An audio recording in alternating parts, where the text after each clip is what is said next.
Pada masa dinasti ke-18 Fir'aun di Mesir, yaitu sekitar tahun 1567 sebelum Masehi sampai dengan tahun 1339 sebelum Masehi, di pesisir barat Pulau Sumatera telah ada pelabuhan yang ramai dengan nama Barus. Pelabuhan ini berkembang dengan baik dikarenakan ada bangsa yang mengatur serta menjaganya dari serangan bajak laut atau negara lain. Penguasa pelabuhan Barus dikenal dengan nama bangsa Malay.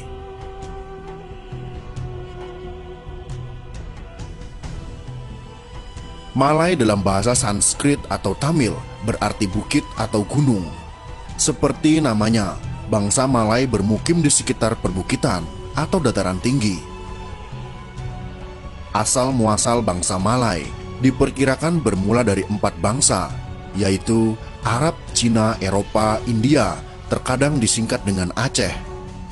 Sampai sekarang istilah Aceh masih dinisbatkan kepada keturunan bangsa Malay yang tinggal di ujung utara Pulau Sumatera.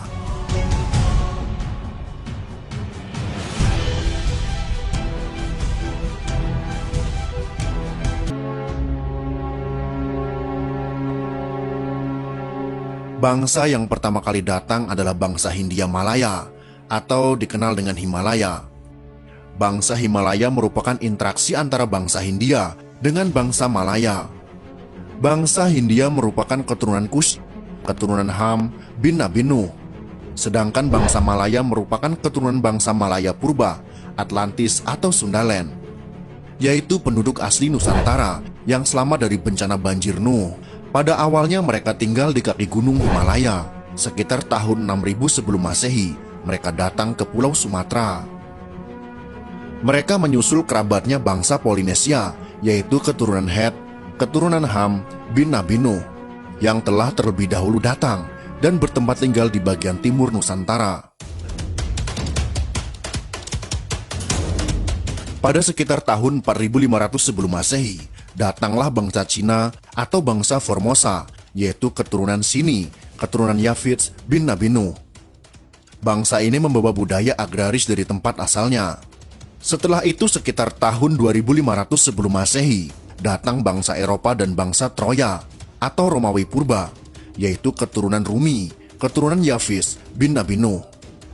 Mereka membawa peradaban Harappa yang dikenal sudah sangat maju. Dan terakhir sekitar tahun 2200 sebelum Masehi, datanglah bangsa Arab Purba atau bangsa Khabiru, yaitu keturunan Ad, keturunan Sam bin Nabi Nuh. Bangsa Khabiru adalah pengikut setia Nabi Hud. Mereka datang dengan membawa keyakinan monoteisme di dalam masyarakat Pulau Sumatera.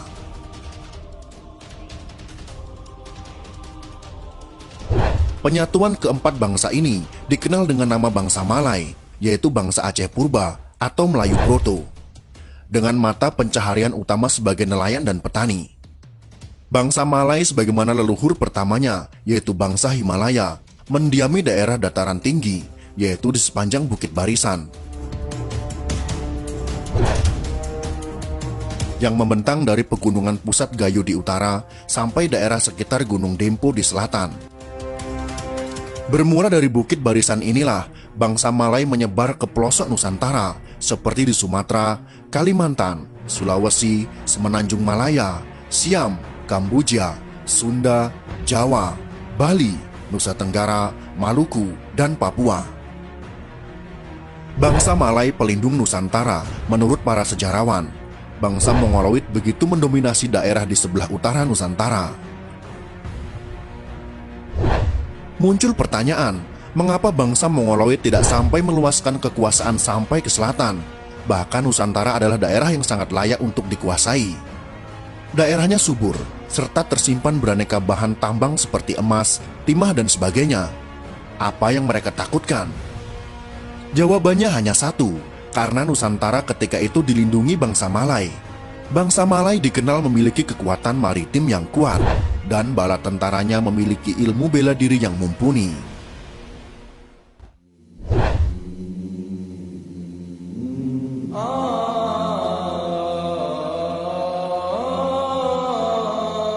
Siti Kanturah, leluhur Bani Jawi, pada sekitar tahun 1670 sebelum Masehi, dikabarkan Nabi Ibrahim, yaitu keturunan Syalih, keturunan Sam bin Nabi Nuh, telah sampai berdakwah di negeri bangsa Malay.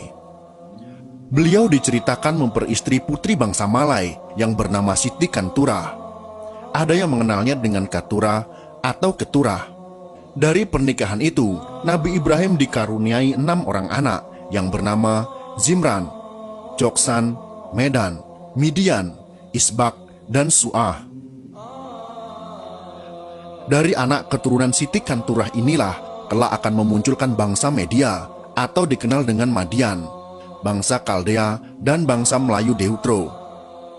Berdasarkan perkiraan, Nabi Ibrahim hidup di masa dinasti Hyksos yang berkuasa di Mesir kuno, yaitu pada tahun 1730 sebelum Masehi sampai dengan 1580 sebelum Masehi.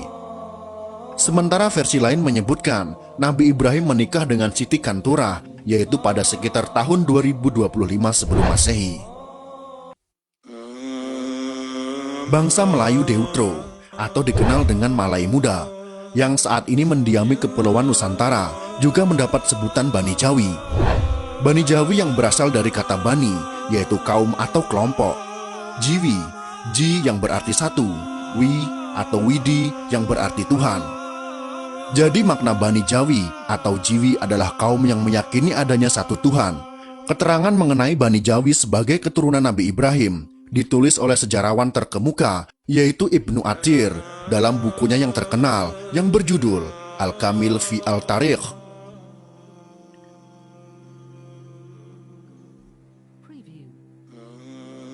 Catatan, Melayu Deutro adalah istilah yang digunakan oleh para sejarawan modern untuk mengidentifikasikan Bani Jawi, di mana Ibnu Athir menerangkan bahwa Bani Jawi adalah keturunan Nabi Ibrahim.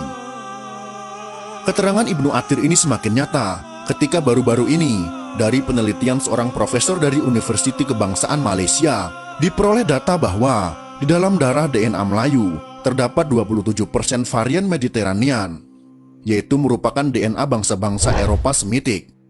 Varian Mediterranean sendiri terdapat juga di dalam DNA keturunan Nabi Ibrahim yang lain, yaitu seperti pada bangsa Arab dan Bani Israel.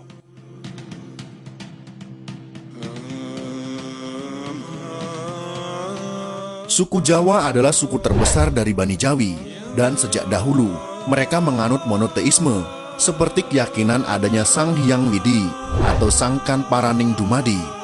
Selain suku Jawa, pemahaman monoteisme juga terdapat dalam masyarakat Sunda kuno.